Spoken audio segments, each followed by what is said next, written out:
Hey, what's going on, guys? Chad Christopher here, and welcome to the last video done in the traditional green light shooting style. So we've talked a lot about holsters on this channel, and we've got yet another holster up for review today. Now, when you unbox this thing, you're like, how the heck is that even considered a holster? And when these guys reached out to me, I don't know, I didn't even know what to think, and it took me a minute to kind of wrap my head around, but all in all, it's a really interesting setup. Now, one of the questions I get asked the most often, obviously, is you know, what's the best holster? And it's such a hard question to answer because there's so many subjective variables that go into it, and that's no different for this one. This one's gonna be ideal for some people and maybe not so much for others, but all I can do is give you the exposure, let you know what's out there, what kind of options you have, and then hopefully you can choose based on what is right for you. So the biggest deal with this thing is it completely cuts out the traditional bulk of a holster, which makes total sense for me right now in the summer. You guys know, if you've been watching my videos, I sized down to a P365. I went with just a really light, slim holster, so I was intrigued by this little guy. Now let me show you how it works. First up, I will tell you that this is made out of CNC aircraft grade aluminum, and it's supposed to be light yet sturdy, and it certainly lives up. It feels like a good quality item. It does not feel like it's going to tarnish or break or anything like that. It's super sturdy on that end.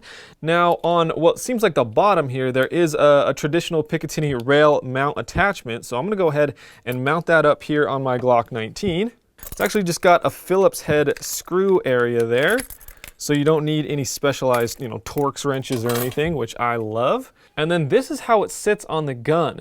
Now, it actually folds this way to cover that trigger guard completely. You see that on both sides, there is no way to access that trigger guard. Okay, so there it is attached to the pick rail. Now here is the magic about this thing is it just flips under. It's got a little stop right here, so push that stop in, and then it completely covers your trigger guard. So on both sides you can see, you can't get your finger in there. So if this was holstered in your pants, number one, you've got the trigger completely covered. Number two, you're cutting out all the excess of a normal traditional holster. Now here's where the true innovation of this system comes from. I've seen a lot of things that clip over the trigger guard. You put them in your pants and then it's like got a lanyard that you hook to somewhere. And then when you draw your gun, that lanyard holds the plastic little trigger guard, and it removes it from the trigger so you're ready to fire. This one doesn't need anything else dangling. It is all self-inclusive. So when you draw this gun, originally I was concerned. I was like, how is this thing, since it's attached to the pick rail, going to stay put in my waistband? But when you draw it, you're actually drawing this entire thing. So you draw this up, it looks just like this when you draw. Now this little belt clip right here that's actually holding on to the belt is got some little ridges up on top. You just press down on that and it completely flips that trigger guard out of the way, and you're then free to engage your target. So a super innovative take on a minimalist holster. I mean, it's pretty cool, right? And then again, that stop, it can't actually come back to block the trigger guard. So if you're needing to fire, it can't come back this way and get in your way and block that trigger guard. There's actually just a little button stop right here, push that in, and that's how it's covering the trigger guard. I mean, really, really innovative, right? I'd never seen anything like it. You draw, you hit that thing out of the way. Sometimes it only goes to right here, but again, it's not a really big deal because you're still clear in your trigger guard and you can shoot. You can flip it up like that if you want to, but as long as it's out of that trigger guard, that's all I really care about. So really, that's all there is to this holster. That's what it's designed to do. It's designed to do essentially two things, right? Cover that trigger guard when it needs to, and flip out of the way when it doesn't need to be there. So a really, really cool take. Now let's talk about this in actual use. I did wear this for a few days, and I kind of, of course I did dry fire practice with it and things like that. I took it out to the range, and it has some pros and cons. So first up, let's talk about the pros. Number one is I've got to give it to them for innovation, man. I see so many holsters come through here, and they're all sort of the same thing. Like, I haven't seen a new holster in the 4 or 5 years that I've been doing this. So for them to be innovating in the space, I applaud them hugely. I think this is a really cool, different take, something I've never seen before. And for what it does, I mean, it does work. It does what it's supposed to do. It does what it says it's going to do. Another pro that I really like about it is while it's covering the trigger guard, you still have access to completely clear the firearm. So, you know, you've been wearing it all day. At the end of the night, you want to take it out, you want to clear it, you want to put it in your safe, whatever.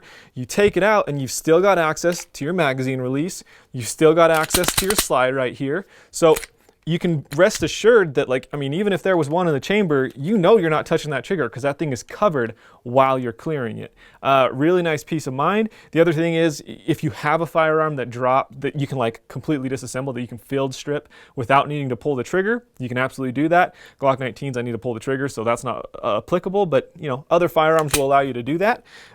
So I think that's really cool that it gives you that extra peace of mind to know that trigger guard is covered while you're clearing the firearm. And then lastly, just like it says, it does absolutely cut down on the bulk of a traditional holster. I mean, it's pretty much no larger than the Glock would be without this thing on there. It just adds this clip to be able to flip over your pants and onto your belt. So in terms of bulkiness, it absolutely lives up.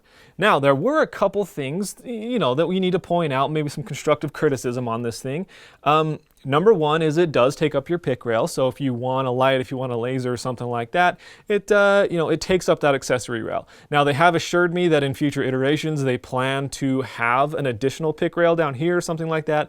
They did say that they understand that's an issue and they want to create a new version in the future that will allow you to still mount an accessory. So the next con is that it really only fits guns this size and larger. On their website, it says it'll fit Glocks that are compact and full size, as well as XDMs. I've seen pictures of it on a full-size M&P, so I would imagine it's going to work on most compact and full-size weapons, but keep in mind that it's not going to work on your smaller guns. Things like an XDS, things like an M&P compact, things like a SIG P365.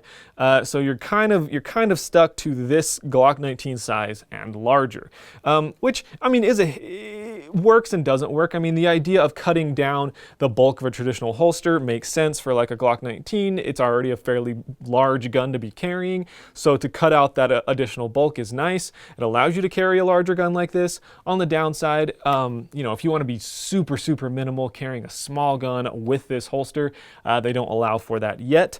I do think that's something that's a fairly easy fix that they can look into in future iterations. The next two things have to do with actually carrying this in your waistband. Number one is in here between the clip and the actual stinger, it's just smooth. It's just smooth aluminum. So I would like to see that textured a little bit so it'll kind of bite into your belt a little bit to avoid moving back and forth. It wasn't super bad, but there were times where I could feel it kind of moving one way or the other, especially while sitting, while kind of moving in a chair or something like that. So I just think a little bit of texture. I mean, you could do that yourself with just some sandpaper tape or some grip tape or something like that in there. Not a big deal. The other thing though is because it's so small and compact, you give up the opportunity for something like a claw to be able to bring that grip in closer to your body. So because this is only working on larger guns, the grip does stick out from your body a little bit. And that's just with my body type. You know, every body type is going to change a little bit. Every gun on every body type is going to change a little bit, but it's just something to keep in mind. And if you're wearing it like appendix, it's not near as big of a deal as if you're wearing it kind of 4 or 5 o'clock on your back. And now finally, the biggest sort of con, the biggest sort of thing you just have to be conscious about and get used to is when you draw this, if you notice, my middle finger is pushed all the way up against my trigger guard. And when that happens, when I push this clip to get it out of the way, my finger is then in the way of it flipping. So I have to consciously grab this gun, a 1/2 inch lower than I normally would, flip that out of the way, and then readjust my grip. It's not the end of the world, but it is absolutely something you need to train and get used to. And again, that's maybe just with the fit of the Glock 19, maybe with a longer slide, with a different gun, it might not actually butt up against your finger quite as much.